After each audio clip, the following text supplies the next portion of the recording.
folks, Black Star Network is here. Hold no punches. I'm real revolutionary right now. Support this man, Black Media. He makes sure that our stories are told. Thank you for being the voice of Black America, Roland. Stay black. I love y'all. All momentum we have now, we have to keep this going. The video looks phenomenal. See, there's a difference between Black Star Network and Black-owned media and something like CNN. You can't be Black-owned media and be scared. It's time to be smart. Bring your eyeballs home. You dig?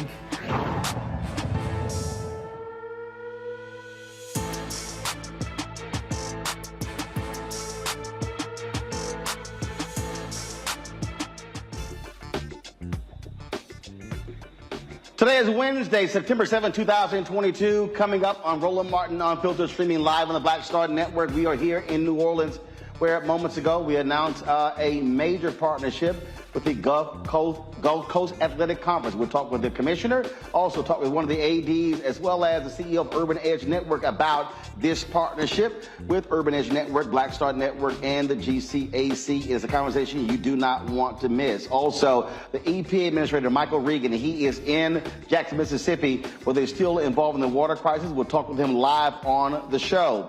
A black woman in Michigan tries to deposit a check from a casino, but the bank refuses to accept the check, then takes the check from her. We'll talk with her attorney. And a black woman in South Carolina in prison for 4 years for her involvement in protests in 2020. We'll talk with her attorney as well. And President Barack Obama and First Lady Michelle Obama return to the White House today for the official unveiling of their portraits, which didn't happen under that idiot Donald Trump. We'll talk about that as well. Folks, lots to discuss. It's time to bring the funk on Roland Martin Unfiltered on the Black Star Network. Let's go. He's got it. Whatever the miss, he's on it. Whatever it is, he's got the scoop, the fact, the find. And when it breaks, he's right on time and it's rolling. Best believe he's knowing. Putting it down from sports to news to politics. With entertainment just for kicks, he's rolling.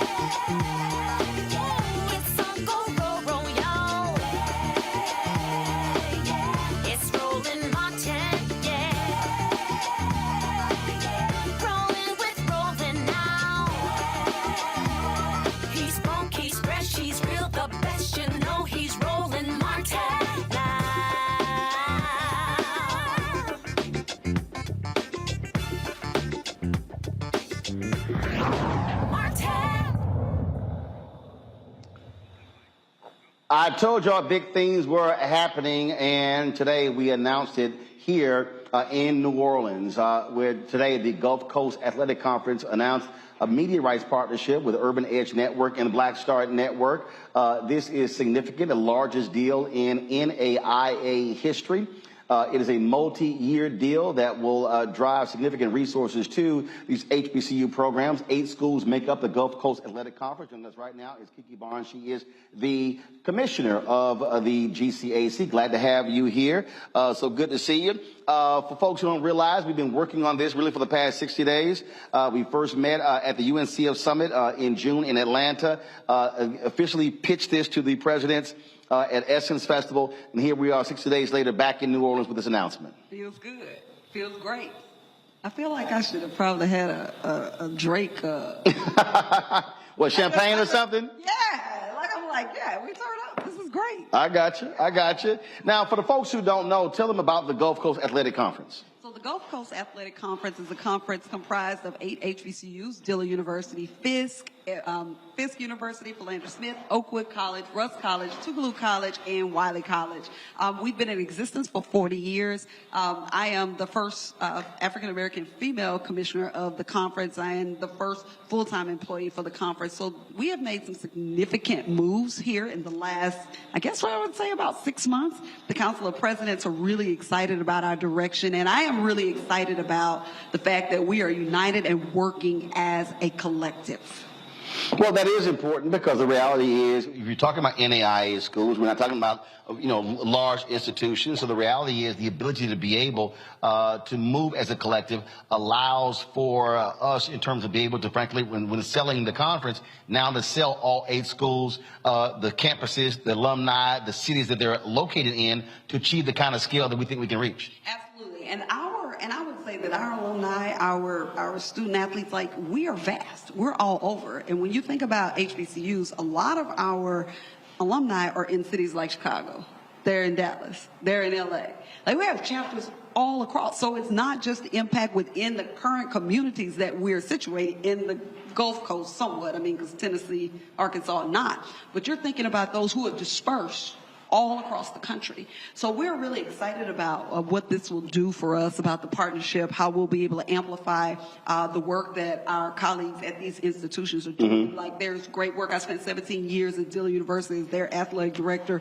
I mean, they're just, Edward Buckles, who just was a student while I was there. You know, he just released his new documentary, Katrina Babies. That student was working on that project when he was at Dillon University. This has been 7 years in the making. So when you look at some of the product that you've seen come from our institutions, man, it just makes sense.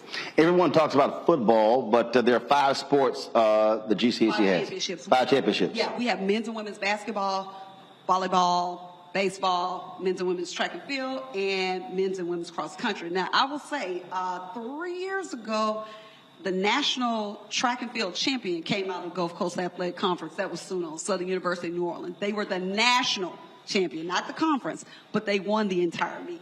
So we've had really good programs, and we're really excited about the opportunity to now to showcase those on our own platform. And of course, we talk about on the own platform, Urban Edge Networks, HBCU League Pass. The conference will have a channel. Each school will have a channel as well. So the opportunity not only to show the games, but also the other aspects of university life. Absolutely. And so one of the things that's a lot of fun when you look at our conference, we're a basketball conference. That's what we do. And we're really, really good at basketball. There was a time where we had at least 4 teams that were going to the championship, or at least going to the national tournament each year. So when we look at the history of our athletic programs and how well we've done, this is an opportunity again for them now to be elevated, to be supported. And then we've got some other things, cheer battles, dance teams. Like, there's so much. We have the first HBCU program for gymnastics with Fisk University. There's just so much. I think there's so many things. And again, that's only the sports. And then you talk about student activities, there are some other pieces, but that's just the beginning. It's just the tip of the iceberg. Well, absolutely. And so we certainly are excited to be in partnership with the conference. Look forward to some great things. And so we're ready to take off. Ready to take off. Glad to be a part. All right. I appreciate it. We're going to bring in now one of the athletic directors from Philander Smith, Roderick Smothers Jr. Again, if you're at AD, you need the resources. So Roderick, step in. Kiki, you'll step out.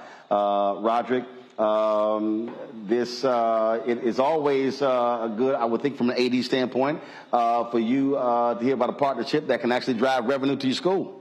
Well, yeah, absolutely. You know, I think it's important for that revenue because our presidents stay on us about fundraising, trying to create some sort of, revenue that's creative. With us being such a small institution, we normally not have the resources. So, this is an exciting time, not only for the GCAC, but for, our member schools to be able to be creative in that space. And for all this time, you've been sort of operating as a conference, but not having a central figure as a commissioner to leading it. So having someone who's solely focused on growing the conference has to also be important, as opposed to having 8 different ADs and presidents trying to do all this stuff themselves. Yeah, absolutely. I commend Dr. Barnes for being able to manage both roles. It's no easy task by any stretch of the imagination. She was our interim commissioner, but she was also the athletic director for Dillon University. And just seeing her and seeing her vision and being able to sell that vision to the Council of Presidents as well as to us, it was a task. It was no easy task. And so I commend her, but I'm also just grateful to be able to be in that space with her to help her see it to fruition. In terms of your campus, what is your goal to grow your athletic program?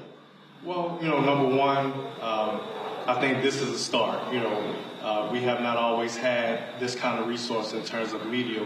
We've always wanted the exposure, but we just didn't quite know how to get it out there. So this is our start, and now that we have the exposure that we will need, now it's time to put that out there to the public. And by putting it out there to the public, now you will have people perhaps who will reach out and want to also partner with us in other entities. And so I think more than anything, it's important for us to build those corporate partnerships with the exposure that we have to make sure that we're able to grow. For example, we added baseball. We didn't, for the last 30 years, we have not had baseball. But with these kind of resources, we're able to baseball and able to grow as a department. I think, look, as an avid golfer, I think we'll add golf to the roster. Look, we certainly love golf. We have several courses in the greater Little Rock area that we go and play at all the time. And, you know, for me, I'm just an amateur right now, but I certainly would love to brush up those skills. All right. Well, sounds good. Well, we certainly are excited about this and look forward to visiting, returning to Planet Smith. I did the commencement there for your dad as the president, so look forward to going back. Yes, sir. Thanks for having me. I appreciate it. Thanks a bunch. Right now, folks, I'm going to bring up Todd Brown. He is the CEO of Urban Edge Network. We'll explain in much deeper detail really what this is all about. You know, Todd, as I said during the news conference a little bit earlier, I mean, this thing really came together in about 75 days. And Urban Edge Networks, they handle third-party sales for me. And the thing that you and I constantly talk about is this is about monetizing black culture. We are successful at making a whole bunch of white folks rich, making folks millionaires and billionaires, but we don't have that same sense of urgency about making rich. Well, I think that's interesting. It's not only making the black individual rich. I think we're really good at iconic individuals being billionaires and rich. What we don't see is a collaborative where we're making the black community richer. And this partnership is about the community, it's about commerce, and it's about content. And it's about inviting them, as I said earlier in the press conference, not into a conversation where Oprah Winfrey had a show on King World, where she became an equity partner in King World. That's what made her a billionaire. And so when we think about what you and I talk about, black-owned media, our fair share of the marketplace, we think about inviting HBCUs into the conversation about commerce, community, and content, and having them be an equity partner in developing that opportunity as companies are leaning in. And I'll say to you again, Roland, when I say community, I mean the HBCU community. Because the HBCU community is the cultural marketplace for a lot of commerce opportunities. And what I always say is I've never seen an HBCU in a white community. Now, you've visited 65. And so the idea of developing that community with media, with content, with monetization and participation with the students and the institutions in that game that we do, that's powerful. And that wouldn't have come together without them trusting you and you and I coming together and having a real conversation about how can we make this happen and change the landscape. Well, and that's one of the things that, you know, one of the things that I said earlier on, complained about is that, what we have been dealing with here have been black media companies operating in silos, only want to do themselves. So to me, it's a no-brainer us partnering. Then it's a no-brainer partnering with an HBCU conference. And then the announcement today, so they've got a black credit union that's partnering with them. This venue here, which will house the office of the Gulf Coast Athletic Conference, it's a black-owned venue. That's really, you talk about how do we then operate as a collective, how we move money through multiple black-owned companies. This is called actually working together. And it's a lot of our folk who find that hard to believe because, one, don't necessarily trust other black folks, but it's not that hard if you make the effort. Well, one thing that the AD said earlier is probably been the biggest trap for HBCUs, this notion of exposure. And we don't need exposure. We need a monetization opportunity for the content that we so freely give to everyone else. Right. That when we're used as the streaming platform pay-per-view formula, meaning they're monetizing you and making you pay $6.99, $9.99, or you being used where your content is sold into syndication across all of the platforms, CBS, CW, whoever, and if you're not getting a revenue share of that, right, then you've given up all your rights for exposure. And sure, you're getting a check, but you ain't getting that big check. Your mom can see you on TV, but can you see money going back into your institution? There you go. In a material manner where you're getting a rev share that's impacting the band. It's impacting the athletes. It's impacting the institution in a material way. So when I get a big check, my partners get a big check. And that's how Oprah changed the conversation from being someone on the King World platform to being an iconic billionaire of her participation. And that's a different model than exposure. Right, and that's the thing. Folks always try to get you on that exposure piece. And if you look at what's happening with social media apps, again, we're driving all of this content, making other folks richer. We're making Instagram richer, Facebook richer. I remember there was one banking institution. We were bidding for this deal, and it was like, oh, they came back and said, oh, well, why should we buy Roland's show? If we're already buying YouTube, we could just give more money to YouTube. Oh, so you want to bypass the black-owned media company to give more money to the company that's valued at $1 trillion.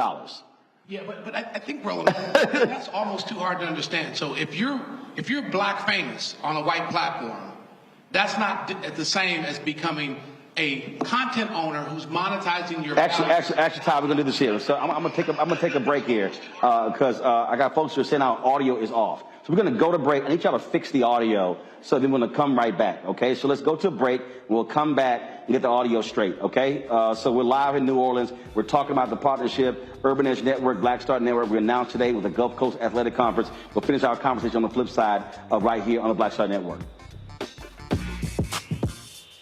When we invest in ourselves, our glow, our vision, our vibe, we all shine. Together, we are black beyond measure. Can you believe the nerve of these Republicans? They only want to block progress for our community. They talk about cutting Medicare and Social Security. They played politics with veterans' health care. They voted against the George Floyd Justice and Policing Act and funding for our HBCUs, and against lowering prescription drug costs for our seniors.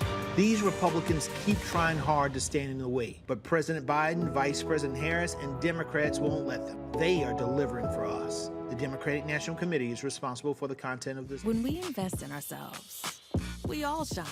Together, we are black beyond measure. Hatred on the streets, a horrific scene, a white nationalist rally that descended into deadly violence. White people are losing their damn minds. As an angry pro-Trump mob storms the U.S. Capitol, we've seen shooting. We're about to see the rise of what I call white minority resistance.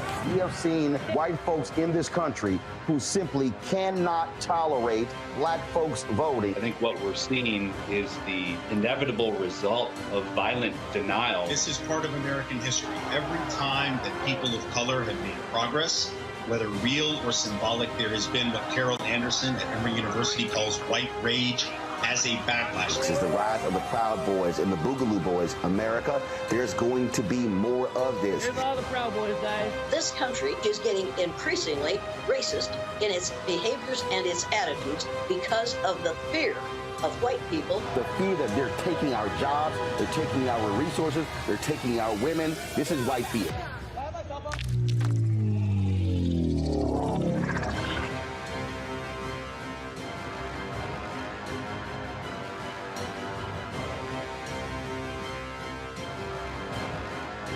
I remember being with The View when they said, we want to extend your contract.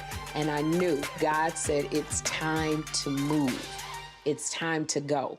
And everybody was saying, Sherry, you got a great job. You're making all of this money.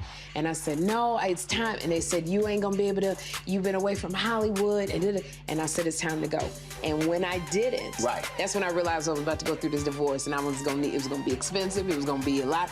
And I said, I'm gonna stay. I said, I'm gonna stay for a couple of years. So you make this money. See, go ahead. I'm gonna make this money and then I'll get out, Lord. So I'm gonna do a compromise. I'm gonna do what you say, but I'm gonna do it on my thing. And he went, really? He went really. And you know when he went really? They said that we were heavy in contract negotiations. And they came, my manager called, she said, they're not gonna renew your contract. And I went, hey, wait, what? Just yesterday, they was offering me more money. She said they just decided not to renew your contract. And I remember sitting in front of the mirror at The View, and I went, what happened? And it was very clear. God said, I told you it was time to go.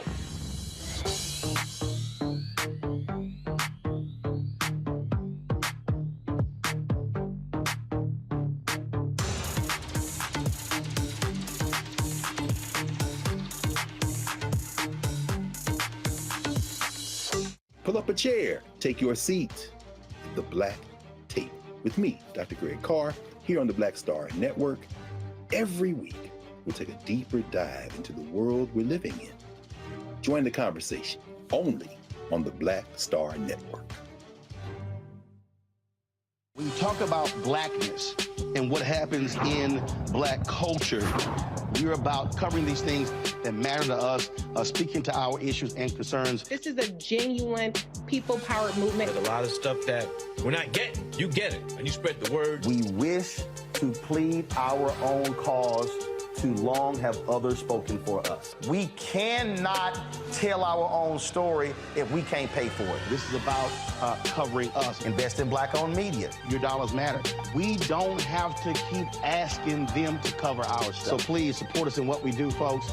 We want to hit 2,000 people, $50 this month, raise $100,000. We're behind 100,000, so we want to hit that. Y'all money makes this possible.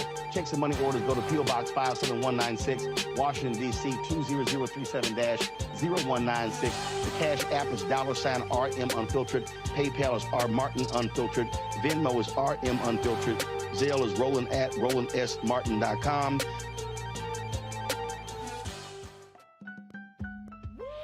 We're all impacted by the culture, whether we know it or not. From politics to music and entertainment, it's a huge part of our lives, and we're going to talk about it every day right here on The Culture with me, Faraji Muhammad, only on the Black Star Network.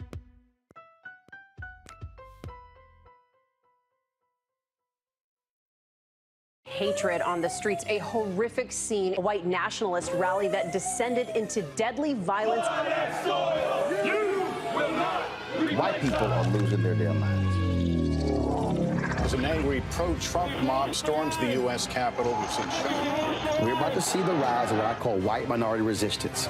We have seen white folks in this country who simply cannot tolerate black folks voting. I think what we're seeing is the inevitable result of violent denial. This is part of American history. Every time that people of color have made progress, whether real or symbolic, there has been what Carol Anderson at Emory University calls white rage as a backlash. This is the rise of the Proud Boys and the Boogaloo Boys. America, there's going to be more of this. Here's all the Proud Boys, guys. This country is getting increasingly racist in its behaviors and its attitudes because of the fear of white people. The fear that they're taking our jobs, they're taking our resources, they're taking our women. This is white fear.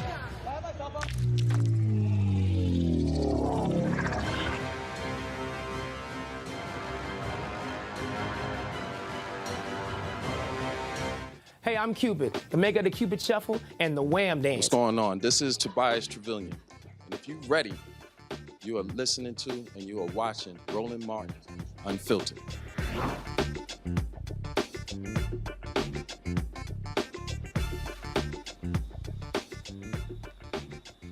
All right, folks, welcome back to New Orleans, where earlier today, Urban Edge Network, Black Star Network, announced a media rights partnership with the Gulf Coast Athletic Conference made up of 8 HBCUs. Todd Brown is the CEO of Urban Edge Network. Todd, we were talking about, again, what we're dealing with here. And the reality is this, and I've talked about this on my show numerous times, and it's just being honest. Our HBCUs are operating at a deficit in having a conversation in which many of the folks who are negotiating these deals are not equipped for. They are not, frankly, they're signing bad deals with various companies. And so what you're trying to do in Urban Edge Network, what I'm trying to do is to get our folks to understand, if you're going to sign media rights deals, hire people who know how to negotiate these deals to maximize the value for the institutions, as opposed to just giving away our content, players not getting paid, and frankly, our universities looking like trash because they don't have the dollars. Well, there's a couple things there, Roland, and I think what you said is important. What we're doing at Urban Edge Network is cutting the HBCUs in on the deal. Now, what does that mean? If you have a rights deal and you're not seeing an improvement in the economics of your students, of your athletes, of your institutions, but you win the press conference, that's not a good deal for the individuals within the school. I think there's a lot of opportunity out here for us to cut HBCUs in on the deal. And I say this often. Most majority folks, meaning white folks, can name 3 HBCUs. Most black folks can name 6. But when you bring an HBCU to the conversation, it connotes a lot of commerce opportunity.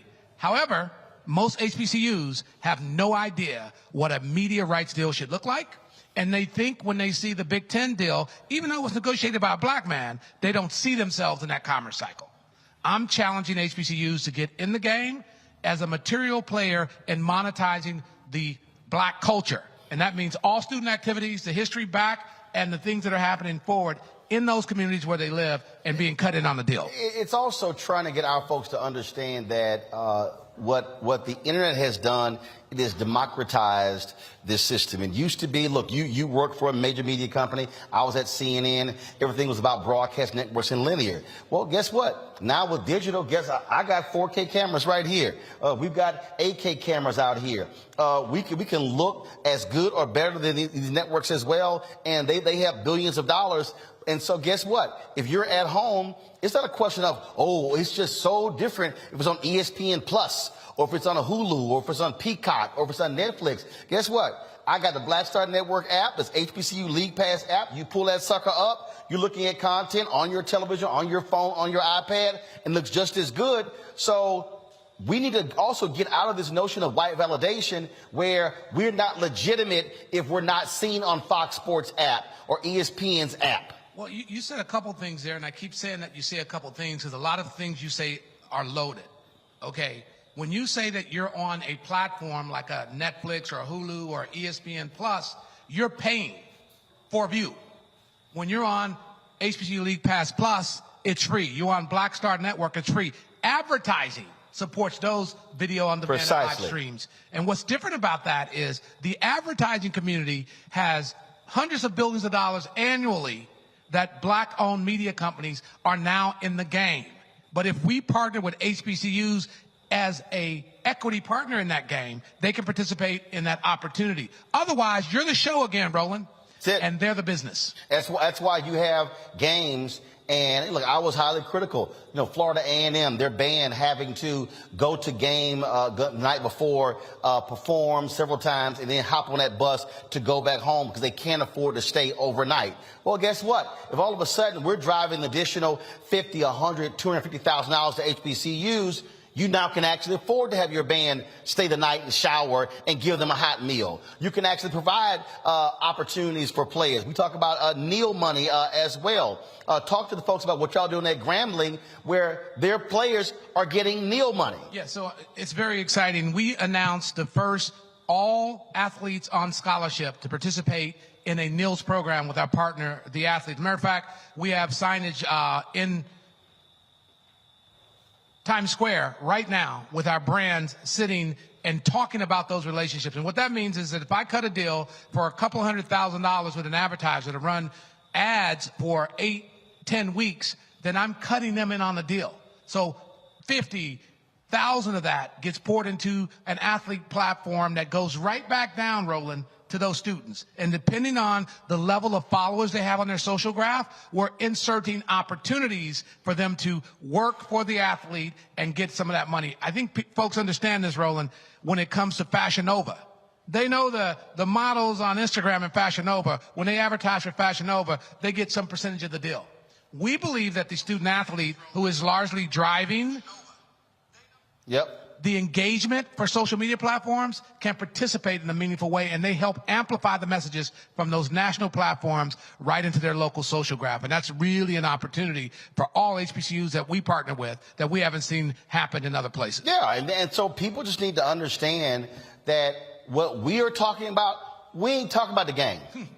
We ain't talking about halftime. In fact, as I think about it, Bill Duke in the movie High Flying Bird that's on Netflix, he says they invented a game on top of the game. And so when you talk about us being the show, we're not talking about, who's playing and what's happening at the halftime. No, we're saying is if the stadium is empty, are you still getting a check or are you banking on ticket sales? Because the major conferences, that's TV money. Roland, have you seen the USFL? There's no one in the audience.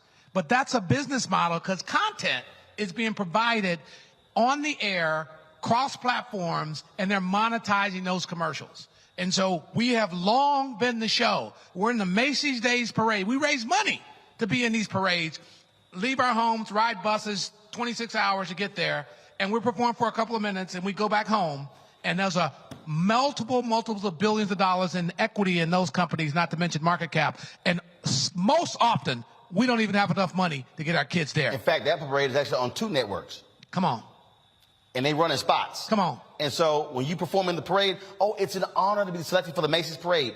Yeah, you're the content. So you measure a relationship about how much money comes back to you, but not how much shine you got to be on other people's platforms. That's the difference. Yep. Oprah became a billionaire when she got cut in on the deal. Right. She wasn't an employee.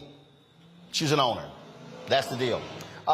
Folks, that's today's announcement. If y'all missed it, go to our Black Star Network, go to HBCU League Pass. You can actually watch the whole news conference. We further explain more of that. Todd, we got some other announcements we're announcing soon. Trust me, y'all don't want to miss that because it's going to blow y'all away. Trust me. Black partnership, black equity. Appreciate you, Roland. Appreciate it. Thanks a bunch. All right, folks, I got to go to a break. We come back. More on Roland Martin Unfiltered on the Black Star Network, including black woman jailed in South Carolina for protesting. Why? Black woman in Michigan wins big money at a casino. The bank won't let her cash it. Then they keep the check. We'll talk to both of the attorneys right here on Roland Martin Unfiltered on the Black Star Network. When we invest in ourselves, we're investing in what's next for all of us. Growing, creating, making moves that move us all forward. Together, we are Black beyond measure. Can you believe the nerve of these Republicans? They only want to block progress for our community. They talk about cutting Medicare and Social Security. They played politics with veterans' health care. They voted against the George Floyd Justice and Policing Act and funding for our HBCUs, and against lowering prescription drug costs for our seniors.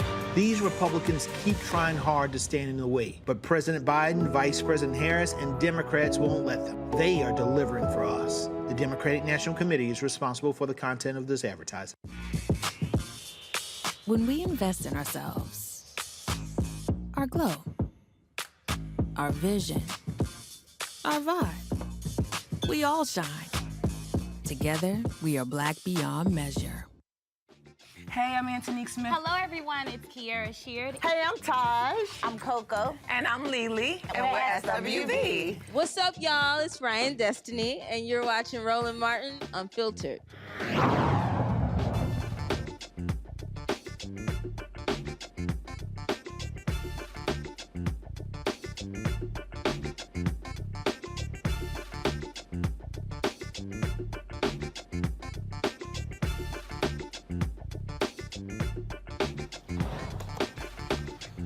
All right, folks, welcome back to Roland Martin Unfiltered. Bringing in my panelists for today, Dr. Larry J. Walker, Assistant Professor, University of Central Florida, Dr. Avis Jones, DeWeaver, Political Analyst. Glad to have both of you on today's show. Larry, I'll start with you. The thing here, what we're laying out here, we're talking about black economics. We're talking about black economic social justice. And it is the time for people to understand, as Todd said, enough of us being the show. There's a business part of show business. And too often, African Americans, we only focus on the show and not the business part. Yeah. So first of all, Roland, congratulations on the new partnership. Excited about it. I'm a proud HBCU alum and obviously do a lot of work on HBCUs. But you highlighted, it was really interesting listening to a conversation about monetizing, in terms of what HBCUs produce and making sure HBCUs at the table. And what's really interesting in conversation is that you really don't typically have these conversations in the Black community, not enough anyway. Wow. So what you're talking about and describing this new initiative, like you said, making sure they're partners and they're getting equity in the deal and that they're making money in terms of monetizing the product. I think also the example about the Macy's Day Parade and raising all this money and showing up. But the bottom line is you're not getting a piece of the pie. So what you've done is you begin to change the game. And also I'm hoping in terms of other HBCUs can kind of replicate what you've created here, or I'm quite sure you'll add more HBCUs. But I think this is a really pivotal moment in terms of where our institutions are and realizing that, you talked about America loves to consume Black culture, and HBCUs are at the center of that. And we know since VP Harris was elected and is a Howard alum that, people outside the Black community find out about HBCUs. But it's time that our institutions, small, medium, and large size, have the opportunity to be partners at the table, like your partnership, build wealth, and also in terms of educating students about initiatives like this and how to build Black wealth, and also, like say, share the pie in the community and continue to do the good things and make sure students have access to resources. But the thing, Avis, that I have been warning people, and the same for the longest, is that utilize Black expertise. Unfortunately, when we talk about a lot of these media rights deals, a lot of HBCUs have gotten screwed because they've had folks negotiating these deals who, frankly, didn't know what the hell they were doing. And there are too many university presidents and university board of trustees who don't know what the hell they're doing. And I'm like, there's Black talent out here who knows how to negotiate high-level deals. Bring them in to do it. Absolutely. I mean, I think oftentimes, unfortunately, sometimes we're just overexcited and too excited to be invited to the damn party, and we're not paying attention to the damn details. And in the interim, what happens is, as you alluded to, we end up getting used. Our talents end up making bank for everybody else but us. And so I am so glad that you are, by example, showing by example, that not only is this talent out here, but we have the gravitas to put together our own deals. We have the gravitas to put together our own business entities in which we can make sure that it's a win-win for everybody. You know, it's time that we get paid for our genius instead of being the conduit to pay on the backs of our genius. Well, that is certainly the case. And so we will be letting folks know more about this as we unveil it. But again, if y'all missed the opportunity of watch that news conference here in New Orleans, just go to our Black Star Network app, or go to our YouTube channel, go to the HBCU League Pass app. You can actually see the rebroadcast of that conversation. Our next story, folks, comes out of South Carolina, where a pregnant Black woman is serving 4 years in prison for her behavior during a May 2020 racial justice protest. Now, Brittany Martin was convicted of breaching the peace, quote, in a high and aggravated manner for her words. Next week, civil rights attorney Bakari Shellis will request a sentencing reconsideration for Martin. Her attorney, Sybil Rosado, is joining me now from Columbia, South Carolina. I'm confused here, Sybil. Well, good evening. How the hell is she in prison for 4 years for her words? Good evening. So am I. I am very confused. I thought I lived in America, but apparently we have a different activity going on here. We saw Miss Martin get convicted of breach of the peace, high and aggravated, which usually is reserved for someone who has actually committed some kind of violence, who has caused the death of someone. The last case, one of the more prominent cases, the person killed someone outside the stadium and caused thousands of people a 4-hour delay. They were charged with breach of peace, high and aggravated. Miss Martin did exactly what you see there. That is the worst thing she did. She hurt no one. She had no weapons. She pressed her chest tightly up against the bulletproof vest that the officers were wearing. The prosecution said she harassed them and made them have to get a curfew, and that was one of the reasons they had elevated the charge. But the issue is there was a curfew because the entire world was on fire in 2020. Brittany Martin was simply one of the people who was protesting and concerned about racial justice. And unfortunately, the First Amendment don't apply here. Now, was she the only person charged this way and sent to prison? She is the person who has one of the highest charges. Some people were charged. What breach of peace is a ticket. It's a traffic ticket. You get 30 days, $500 fine. It's a speeding ticket level activity. You can get breach of the peace charge for cursing in public. You can get a breach of the peace charge for walking in the street, which she clearly did. She walked in the street while she was protesting. That's what the marchers do. However, what happened with her was that she was so aggravating, based on the testimony from the police officers who were so frightened of her, because this was not the only charge she had. They had also charged her with threatening the lives of police officers because she said, "I'm ready to die for the black. Are you ready to die for the blue? Them vests ain't gonna protect you." Now, they took that as a death threat to the police officers. So she had 5 charges of threatening the lives of police officers. Those charges, actually, we have a hung jury on. And at any point, the prosecutor could attempt to bring those charges again against her. They also charged her with inciting a riot. Now, the jury was clear on that, and she was exonerated. She did not incite a riot. So you have to ask yourself, if breach of the peace is high and aggravated, but it's not a riot, then how is it high and aggravated? You can't have it both ways. It's wow. That's crazy. It is. And they waited 9 Justice in the South. Justice in the South. They waited 9 months after her initial arrest. So they pulled her over initially for failure to stop from a blue light because she drove a few extra feet to get to the police station instead of stopping in the dark, as many of us probably would want to not do. So they gave her a blue light ticket and arrested her. That is one of the tickets that is still, well, they finally took care of it while she was in jail. But that ticket is what got her arrested. Then they hit her with the 5 charges in the riot. 9 months later, they brought the breach of the peace charge to the grand jury, and she only learned about it when we were approaching trial. They had sent the paperwork, but they sent 1 sheet of paper with that information on it that was not very clear. When you look at the paperwork, you see that that was a tacked on charge afterwards. It was an afterthought. So if they were so terrified when it happened, why wouldn't they have charged her then?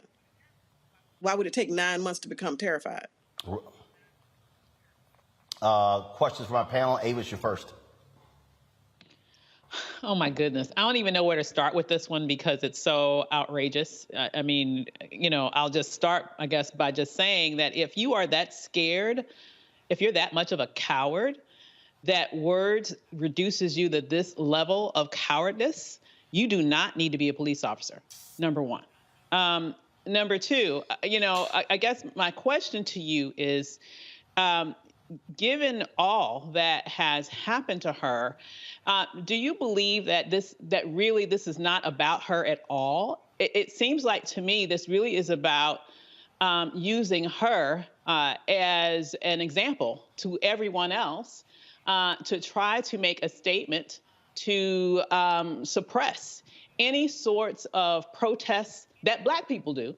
I noticed that people can apparently go all throughout the damn, halls of Congress and they leave alive and nothing happens to them. But, do you think that really the issue is bigger than her? And if so, it's what really can we do not only to help her at this point, but to save the rights of people who want to protest injustice?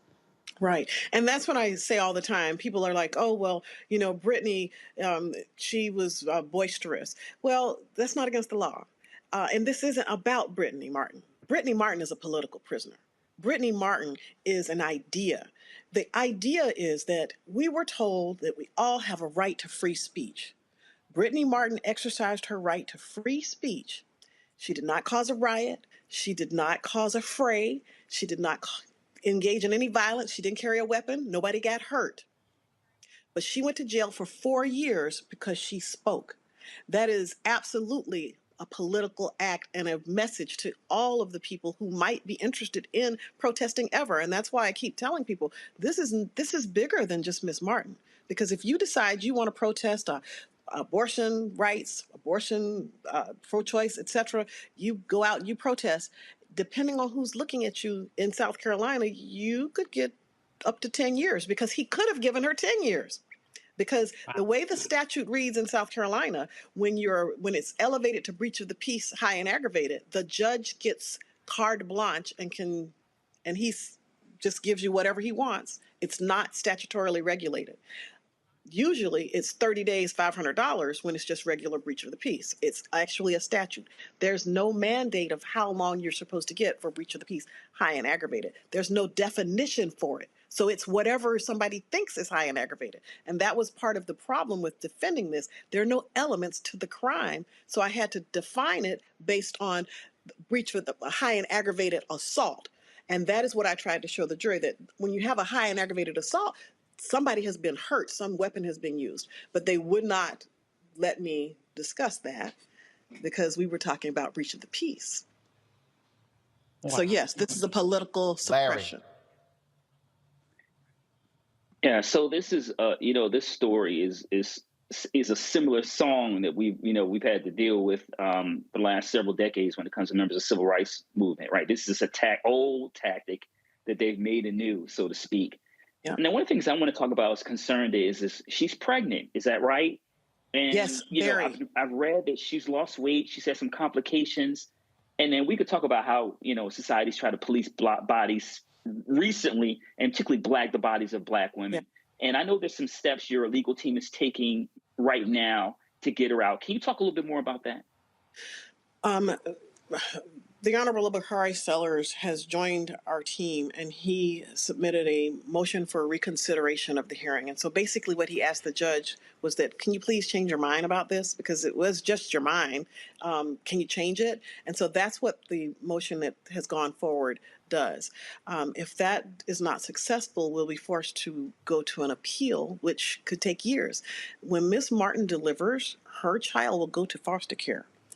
She already has children who are struggling and being taken care of by her sister and have no income. Her family has lost their home. I mean, everything you could possibly think of that would classify it as a disaster has occurred in this situation. This is a political disaster. She's been stripped of her rights. Her body is being controlled. The prison system in South Carolina has a rule where you are not allowed to have locks. You can have twists or braids, but not locks.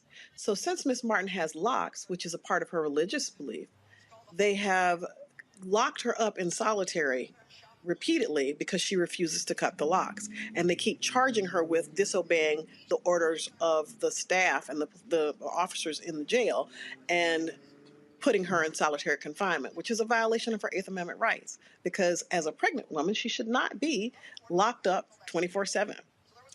These are all problems that are political. I mean, this is Nelson Mandela on steroids in some ways, but people are not hearing it because no one got killed yet. But if her baby dies, then perhaps, I mean, and is that what has to happen? Does something awful have to happen for people to act? Because that's part of the problem. We become so reactionary. We're not proactive. And that doesn't work when you're trying to make sure this kind of stuff doesn't happen. Folks, that is certainly just strange. We'll certainly keep us abreast of what happens in this case. And as we always say, that sign above the Supreme Court doesn't apply equal justice under law. We know that is simply not the case when it comes to Black folks, especially in South Carolina. Sir. Thank you for having us. All right. Thank you so very much. All right, folks, got to go to a break in the second hour of Roland Martin Unfiltered on Black Star Network. We're going to talk to Michael Regan, the head of the EPA. He is in Jackson, Mississippi, where they continue to have their water crisis. We'll also talk with the attorney of a Black woman who won several $1,000s at a casino, took the check to a bank. The bank not only refused to deposit her money, they took her check from her. We'll talk with her attorney as well. Folks, if you want to support us in what we do, there's several ways to do so. First of all, if y'all watching on YouTube and Facebook, hit the doggone like button. This ain't that hard. We should easily be hitting 1,000 likes every single day we log on with this show. And so no matter what platform, Facebook, YouTube, Instagram, Twitch, all of them, hit the like button to show us some love. Also, download the Black Star Network app, available on all platforms, Apple phone, Android phone, Apple TV, Android TV, Amazon Fire, Xbox One, Samsung Smart TV, Roku. And if you want to support us, join our Bring the Funk fan club. We got to raise $100,000 a month from our fans each month. That's 2,000 fans at $50 each. The goal is to get 20,000 fans in the course of a year, contributing on average $50 each. That's $4.19 a month, 13 cents a day. And so you can do so. Check some money orders at P.O. Box 57196, Washington, D.C. 20037-0196. PayPal is R. Martin Unfiltered. Venmo, Cash App is RM Unfiltered. Venmo is RM Unfiltered, and Zelle is Roland at RolandSMartin.com. Roland at RolandMartinUnfiltered.com. Let's see here real quick. I'm just going to read off some of the folks who have contributed to us. Let's see here. Joseph Bergen, Linda White, Mike, Kathy Wood, Fatima Morgan, Charles Berry, Shelby Smither, Lee Williams, Rochelle Murray, Patricia Mason Robinson, Blaine Dickinson. Let's see here. Bobby Ryan, Michael Chapman, Carolyn Thomas, Clarice Boswell, Bonnie, TTW, Eugene Gillen, Farrah Jones, Corey Jackson, Jeffrey Carter, and Peggy Porter, Daisy Mack, Valerie Reyes, Jacqueline Lassonde, Stanley Dent, Herbert and Ruby Lindsay, Henry Carter, Kenneth Theron Lane, and Joy Jenkins, Linda Whitener, Robin Brown, Dawn Adams, and Mike as well. All right, folks, that's it. And we certainly appreciate it. Y'all, we'll be back on Roland Martin Unfiltered right here on the Black Start Network, live in New Orleans.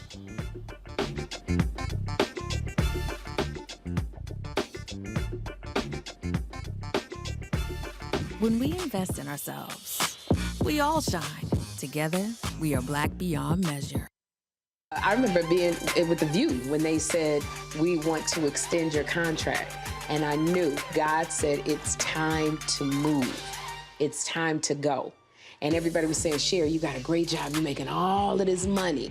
And I said, no, it's time. And they said, you ain't gonna be able to, you've been away from Hollywood. And I said, it's time to go. And when I didn't, that's when I realized I was about to go through this divorce and it was gonna be expensive, it was gonna be a lot. And I said, I'm gonna stay. I said, I'm gonna stay for a couple of years. So you make this money. See, go ahead. I'm gonna make this money and then I'll get out, Lord. So I'm do a compromise. I'm gonna do what you say, but I'm gonna do it on my thing. And he went, really? He went really. And you know when he went really? They said that we were heavy in contract negotiations. And they came, my manager called, she said, they're not gonna renew your contract. And I went, hey, wait, what? Just yesterday, they was offering me more money. She said, they just decided not to renew your contract. And I remember sitting in front of the mirror at The View, and I went, what happened? And it was very clear. God said, I told you it was time to go.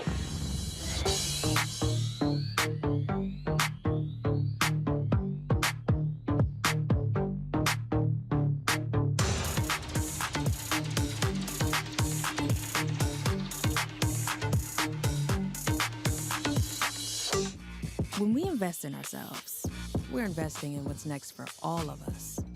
Growing, creating, making moves that move us all forward. Together, we are Black beyond measure. Don't you think it's time to get wealthy? I'm Deborah Owens, America's Wealth Coach, and my new show on the Black Star Network focuses on the things your financial advisor or bank isn't telling you. So watch Get Wealthy on the Black Star Network.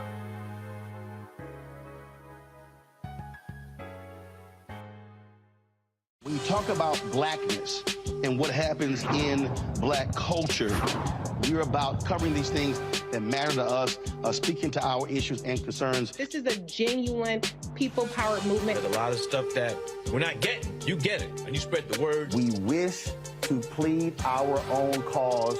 Too long have others spoken for us. We cannot tell our own story if we can't pay for it. This is about covering us. Invest in Black-owned media. Your dollars matter. We don't have to keep asking them to cover our stuff. So please support us in what we do, folks.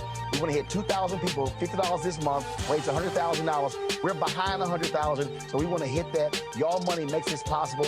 Check some money orders. Go to P.O. Box 57196, Washington, D.C. 20037-0196. The Cash App is $RM Unfiltered. PayPal is R Martin Unfiltered. Venmo is RM Unfiltered. Zelle is Roland at RolandSMartin.com. I'm Bill Duke. This is Diala Riddle. What's up, y'all? I'm Will Packer. I'm Chrisette Michelle. Hi, I'm Chaley Rose, and you're watching Roland Martin Unfiltered.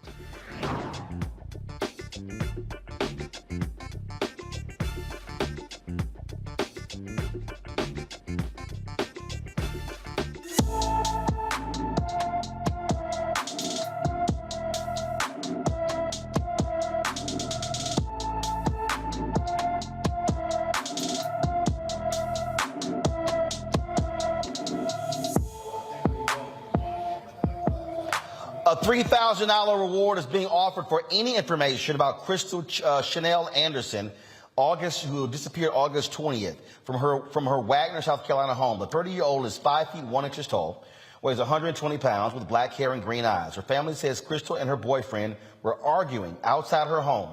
Crystal's children heard her scream, but she never came back inside the house. She hasn't been seen or heard from since. Anyone with information should call the Aiken, South Carolina County Sheriff's Office at 803-642-1761, 803-642-1761. Man, that's really a sad, sad story there, folks.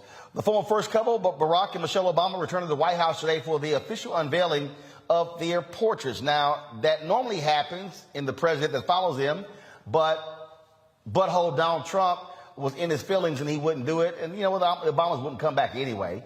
So they waited until Obama's former VP, President Joe Biden, was able to do the honors. Here's some of today's presentation. Because as Barack said, the two of us can end up on the walls of the most famous address in the world. Then again, it is so important for every young kid who is doubting themselves to believe that they can too. That is what this country is about. It's not about blood or pedigree or wealth. It's a place where everyone should have a fair shot. Whether you're a kid taking 2 buses and a train just to get to school, or a single mother who's working 2 jobs to put some food on the table, or an immigrant just arriving, getting your first apartment, forging a future for yourself in a place you dreamed of. That's why, for me, this day isn't about me or Barack. It's not even about these beautiful paintings. It's about telling that fuller story, a story that includes every single American in every single corner of the country, so that our kids and grandkids can see something more for themselves. I want to thank Sharon Sprung for capturing everything I love about Michelle. Her grace, her intelligence, and the fact that she's fine.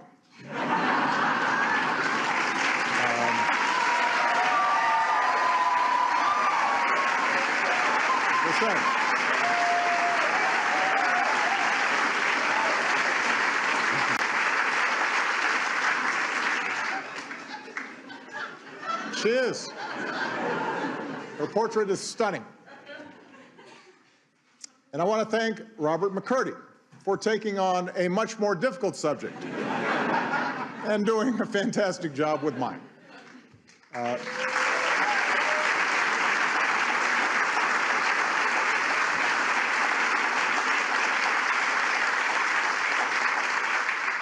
Robert is known for his paintings of public figures: Toni Morrison, the Dalai Lama, Nelson Mandela, Muhammad Ali. But what I love about Robert's work is that he paints people exactly the way they are, for better or worse. He captures every wrinkle on your face, every crease in your shirt. You'll note that he refused to hide any of my gray hairs, refused my request to make my ears smaller.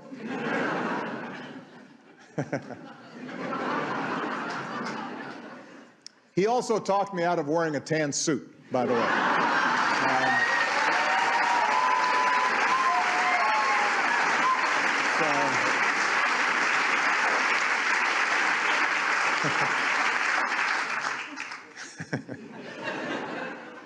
His work is so precise that at first glance it looks like a photograph.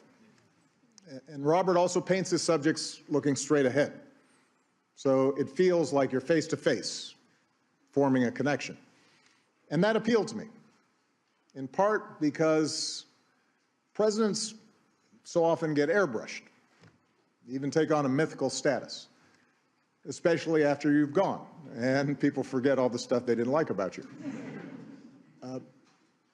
But what you realize when you're sitting behind that desk, and what I want people to remember about Michelle and me, is that presidents and first ladies are human beings like everyone else.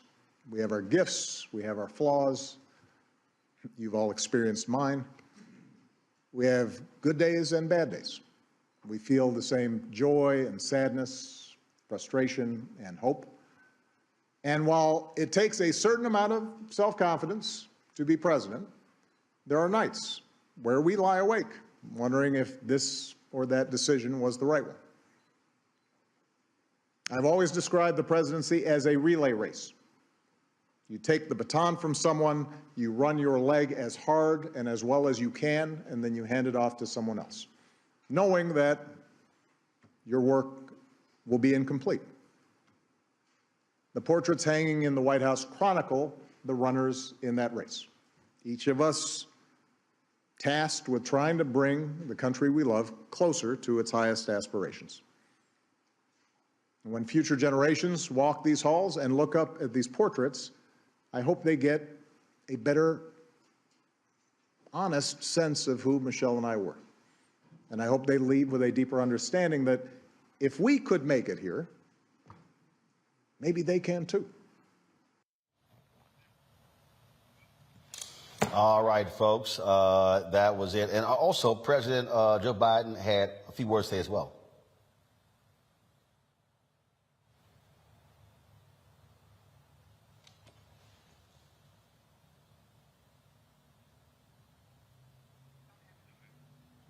Okay, we should have Joe Biden.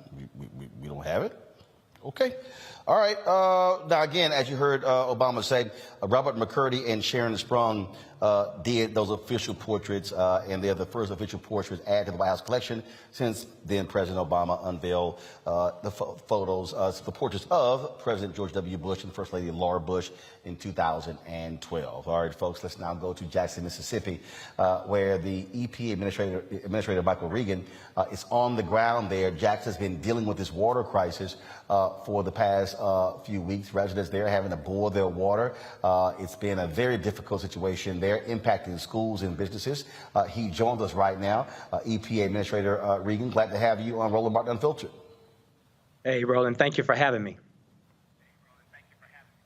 These issues are critically important. I'm here in New Orleans years ago when they had the BP oil spill, when President Obama was there. Lisa Jackson was the EPA administrator, and dealing with these issues. Now we're talking about this water crisis that's happening there. What are you seeing firsthand? What are they telling you? Yesterday we reported that that the system was pumping out fresh water. Is that still the case? What's the latest in Jackson, Mississippi? Well, Roland, what we're seeing on the ground today is that water pressure is slowly beginning to come back. But there still are concerns about whether or not the water is completely safe to drink. These residents have been dealing with this latest issue for a couple of days. But, to be honest, Jackson, Mississippi has been dealing with water infrastructure issues for decades. I spoke with a woman today, 92 years old, with some of her friends in her residence who talked about fearing the water here in Jackson, and some have been drinking bottled water since 1996.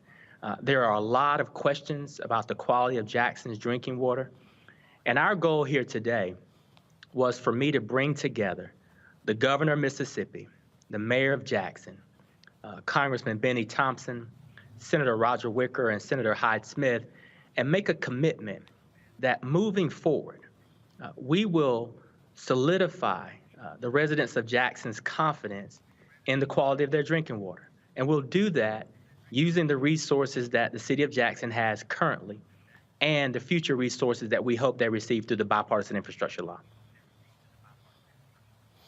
The thing that, when you talk about they've had this issue for years, I mean, you have the governor who's throwing out, it should be privatized. We had the mayor, Chokwe Lumumba, on talking about issues they've actually had there as well. And so what is needed to fix this problem? What is needed? How much is it going to cost? Roland, ultimately, it's going to cost hundreds of millions, if not billions, is what a billion is what some of the estimates say. But here's the reality. There's $13 million available to the city right now in a state revolving loan fund in terms of an application that they have ready to go. There's $30 million that the state needs to put in the application for to contribute to solidifying Jackson's water quality. And then, as you know, with the bipartisan infrastructure law, EPA has $50 billion to partner with states and cities all across the country to shore up some of these vulnerable water systems.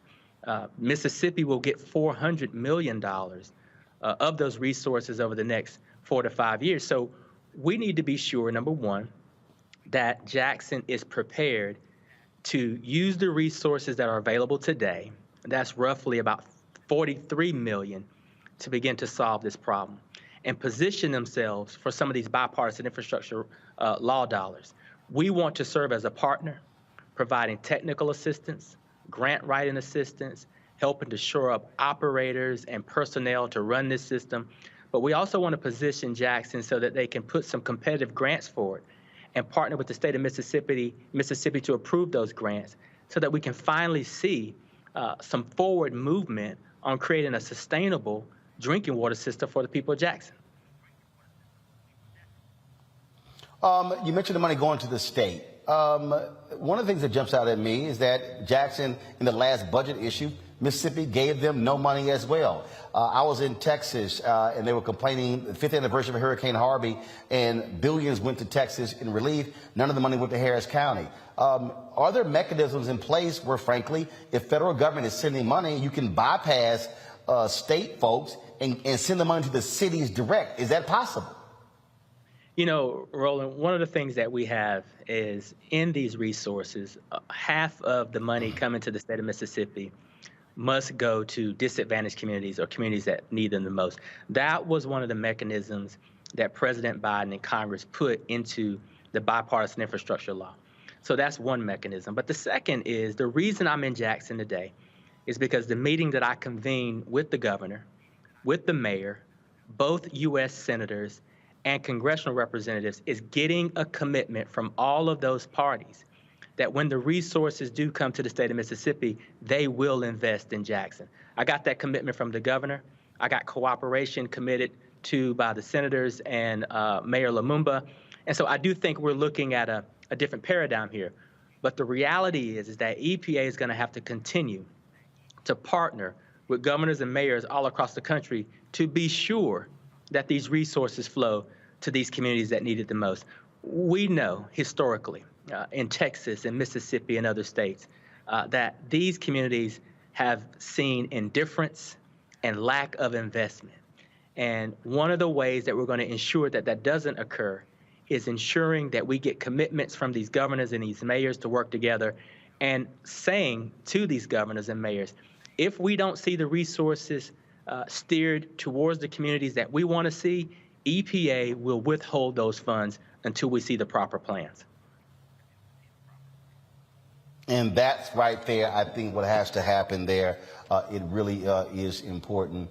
Look, the billions that were voted upon by Congress for infrastructure, I keep saying this, we've got to stop waiting in this country for stuff to fall apart to fix it.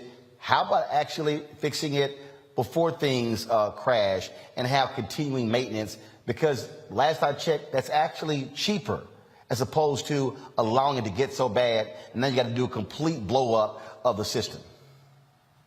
You're absolutely right, Roland. And listen, I think from a water infrastructure standpoint, why wait for it to fail before you invest is a great question, because we all know that economic development, a city's competitiveness, the ability to attract jobs is all predicated on whether you have good quality drinking water and electricity. So we know that these are anchor support systems for every community. What we hope to do in this process is not only rebuild the water infrastructure, but rebuild the economic vitality for cities like Jackson, and also rebuild trust along the way. You know, many states and cities across the country don't trust their government anymore. The governments have failed them in many respects. So part of the reason I'm here in Jackson is to reiterate to the governor and the mayor that they've got to put aside political differences, put aside the past, and work with the EPA to get these millions, these tens of millions of dollars to Jackson immediately so that people can see that the government's working and that their water quality is improved. EPA Administrator Michael Regan, we appreciate you for your work, but also being there on the ground in Jackson, Mississippi, to see firsthand what's happening there with the water issue that's been plaguing that city. Well, thank you, Roland, for having me. And you'll notice in the back, Jackson State University was kind enough to host this meeting today. A historically black college playing a central role in hosting a governor, a mayor, and U.S. Senate leaders and House leaders. I'm very proud of that, and we're going to get this done for the people of Jackson. Well, we actually are here in New Orleans last where you and I saw each other, where we announced a partnership with 8 HBCU schools. And so it is important for us to use these institutions and the great work that they do. And of course, you've been a graduate of one as well. It's great work being done there, and it's always important to showcase it. Absolutely. Absolutely. All right. Well, appreciate it. Thanks a lot. Thank you. All right, I'm going to bring my panel, Larry Walker, Avis Jones DeWeaver, and also Jason Nichols, University of Maryland, College Park. Glad to have all three of you here. So let me first, I'm going to deal with Jackson first, and then we're going to talk about the Obama portrait for a bit there. And what you heard him say there, Jason, I thought was so important. All right, Mississippi, y'all want to keep playing games? We're going to withhold the federal money. That's what you have to do to these red states who keep screwing these cities, saying, no, we're not going to send you the money and you send it elsewhere. If it's not going to where the need is, you're not going to get the money. No, I absolutely agree. I wish we saw more of Michael Regan generally. I think he needs to be a voice that's out there in general. And I definitely think that that's a good thing. My only issue is I heard Chokwe Lumumba basically say that it's going to take $2 billion, and he said $400 million. So I'm wondering where the rest of that money is going to come from, and if the state is going to withhold it. As we saw, they actually had, I think it was, they'd asked for $47 million after their first water crisis in 2021, and the state gave them $3 million. So even with the $400 million, and there are so many infrastructure projects that need to go on in the state of Mississippi, particularly in the Delta, where, they've always had water issues and sewage issues that need to be addressed. My question is, how much is actually going to get of that $400 million? Is it all going to go to Jackson? And then you got the fact that this is a $1 billion infrastructure project. So I'm wondering, is Tate Reeves going to still withhold resources from, the citizens of Jackson, who, as we know, are 80% Black and mostly Democratic? So I'm still a little worried, even though he gave a little bit of an assurance that they have a mechanism in order to get some of the money to Jackson. But I wonder if it's enough, and it's enough to really fix this problem. Well, one of the things that jumps out here, Avis, is that here you have Mississippi, the state, screwing over Jackson. Who sends the most money to Mississippi, to the state, in sales taxes? Jackson. Jackson. And so here you got, this is a perfect example of red state Republicans screwing over majority Black city and then saying, oh, well, y'all can't handle y'all business. Well, how about you stop screwing us over? That would be a nice start. But, honestly, that's how they do business and political business in Mississippi. And it's been that way since, I don't know, forever. But it is wonderful to see at least some movement, a little bit of movement in the right direction in terms of the pressure being asserted with regards to having strings attached to this money. The bottom line is that left to their own devices, the Republican infrastructure in Mississippi will continue to do what it's always done, which is divest instead of invest in the Black community in their state, which has led to a situation in which literally people's lives are in danger when we're talking about not having access to water, right? Clean water. And unfortunately, this is not an anomaly. We're seeing cities all across the nation. It's not just Jackson. It's not just Flint. It's cities all across the nation that tend to be majority Black cities that seem to have these huge ongoing infrastructure problems. As much as needs to be invested in the Mississippi, and it definitely needs to be invested there, the biggest challenge is that this is a nationwide problem, and we as a nation need to commit to the funds that are necessary to make sure that everyone has access to this basic source that we need in life, and that is clean water. Larry.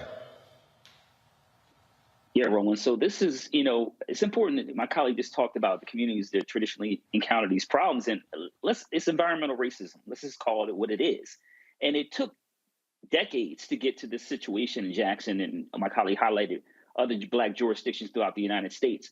I commend the Biden administration for sending the commissioner down there to, get all the parties together and have an honest conversation about if we don't start utilizing the money, they don't start utilizing the money the way it should be used, particularly for these Black communities in Jackson and other places, other cities, jurisdictions in Mississippi, then we're going to cut off some of this funding.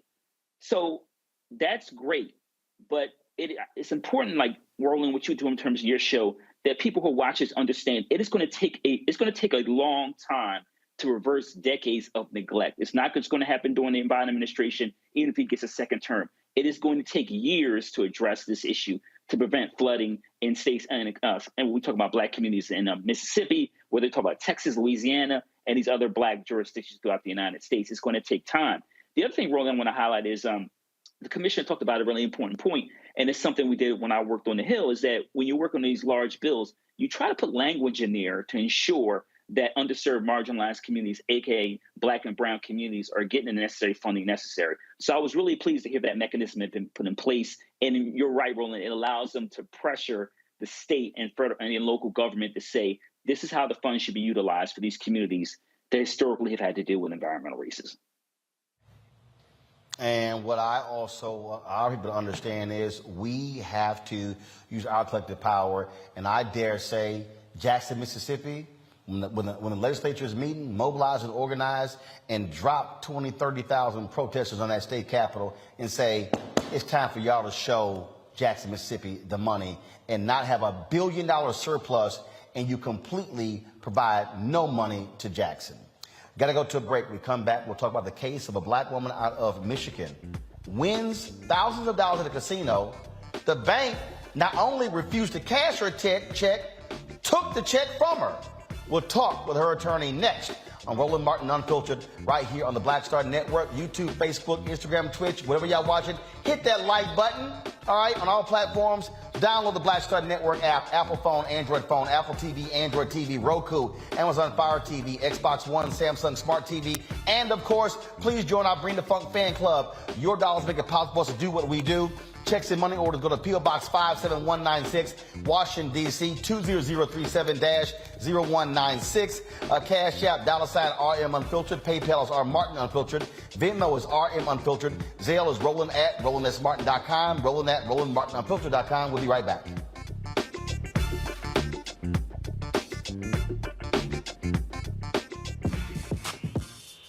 When we invest in ourselves, our glow, our vision, our vibe, we all shine.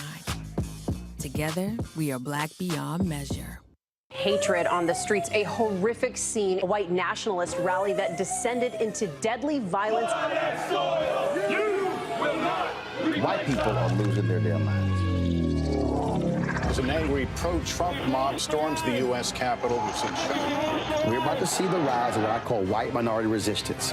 We have seen white folks in this country who simply cannot tolerate Black folks voting. I think what we're seeing is the inevitable result of violent denial. This is part of American history. Every time that people of color have made progress, whether real or symbolic, there has been what Carol Anderson at Emory University calls white rage as a backlash. This is the rise of the Proud Boys and the Boogaloo Boys. America, there's going to be more of this. Here's all the Proud Boys, guys. This country is getting increasingly racist in its behaviors and its attitudes because of the fear of white people. The fear that they're taking our jobs, they're taking our resources, they're taking our women. This is white fear.